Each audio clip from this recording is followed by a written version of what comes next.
নমস্কার, আমি দেবব্রত প্রামাণিক। আমার ওয়াইফ শ্রীমতী ঝুমা দাস। তো গত এক বছর আগে, গত বছর ডিসেম্বরের লাস্ট উইকের দিকে ও একা বাড়িতে ছিল, একা রুমের মধ্যে ছিল। সেই রুমের মধ্যে থাকাকালীন ও একবার বমি করছিল।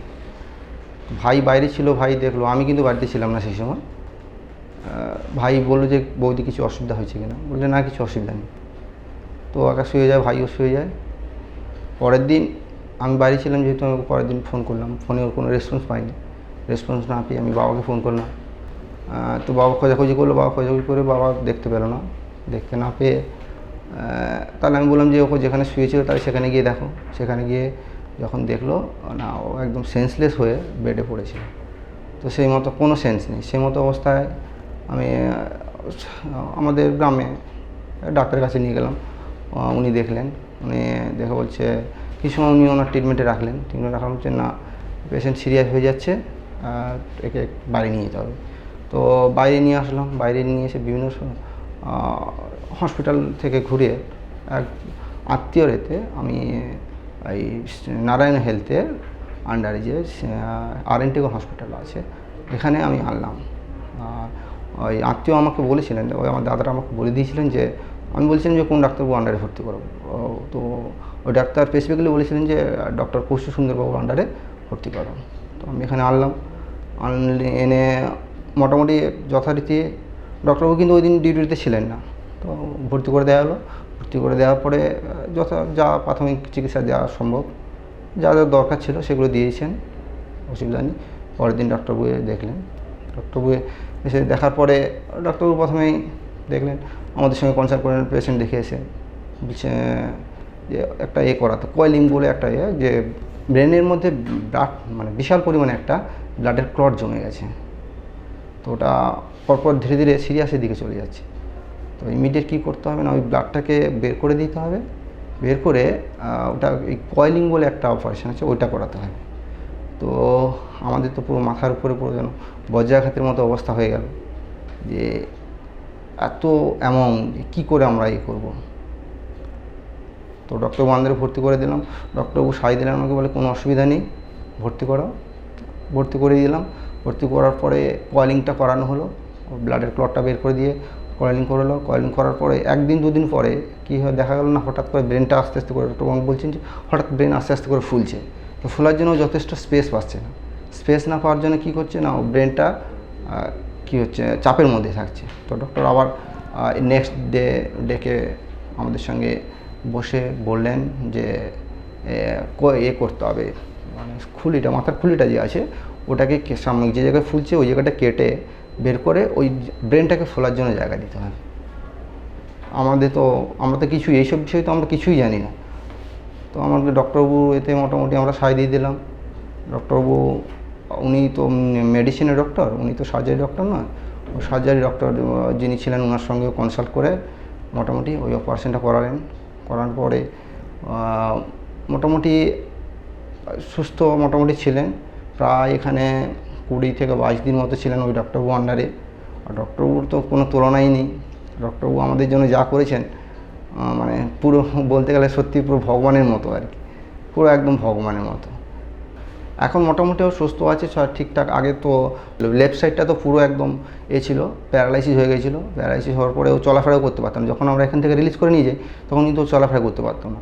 আর ডক্টরবাবুই আবার কনসাল্ট করে দিয়েছিলেন যে একজন ডক্টরবাবুকে ফিজিওথেরাপির জন্য, উনি আমাদের দেখিয়ে দিয়েছিলেন। আমরা মোটামুটি বাড়িতে ওকে এটা করাতে মোটামুটি 2 থেকে 3 মাসের মধ্যে 70%, 100% হয়নি কিন্তু 70% রিকভার হয়ে গেছে। Hello friends, this is Dr. Kaushik Sundar, stroke and interventional neurologist at NH Hospitals, Calcutta.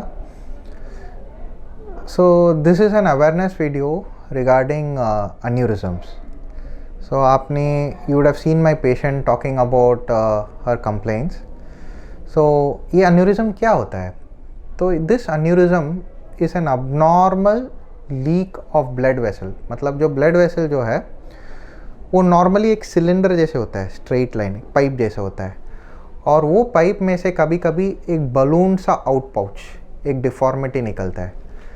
और ये जो बलून है जो पाइप से बाहर आता है, उसका वेसल वॉल बहुत थिन होता है, इट्स वेरी वेरी थिन। तो वहाँ से ब्लड लीक अगर हो जाता है तो अन्यूरिज्मल ब्लीड बोलते हैं। ये चीज़ बहुत खतरनाक होता है, काफ़ी खतरनाक है, क्योंकि ये ब्लीडिंग जब हो जाता है, मान लीजिए 50% of the patients dies immediately. मतलब अगर 2 जन को इस तरह का अन्यूरिज्म ब्लीड हो जाता है तो एक पेशेंट शायद हॉस्पिटल आने के पहले ही डेथ हो जाता है।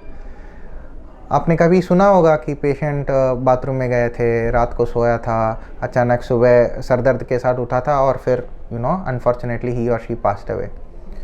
ये यूजुअल ब्लीड्स अन्यूरिज्मल ब्लीड्स ही होता है।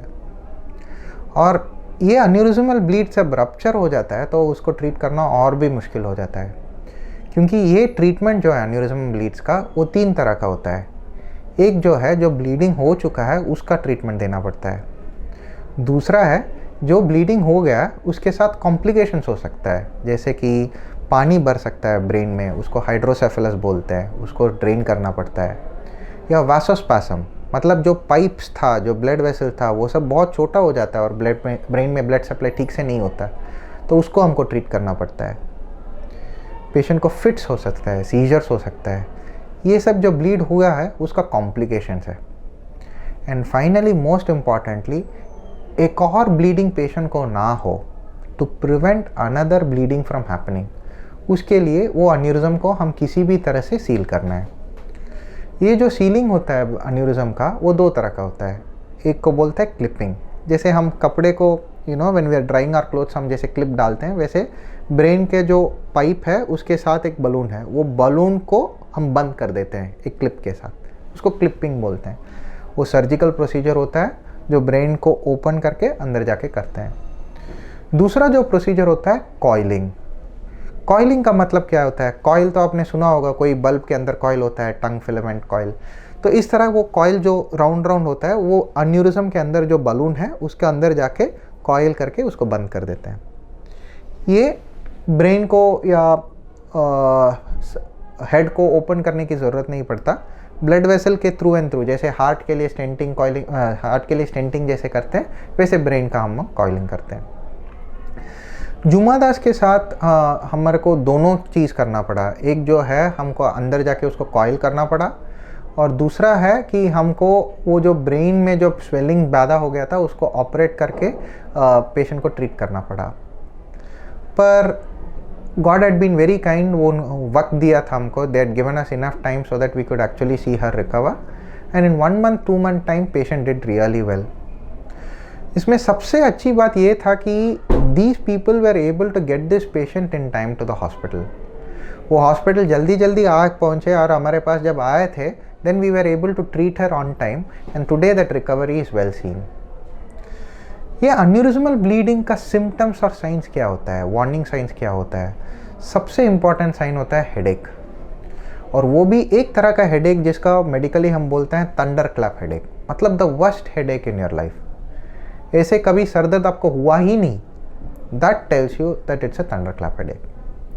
कुछ लोग ऐसे भी बोलते हैं कि उनको क्रॉनिक हेडेक होता है, मतलब बार बार उनको हेडेक होता रहता है बिना कोई कारण से। Very rarely those can also be अन्यूरिज्म्स।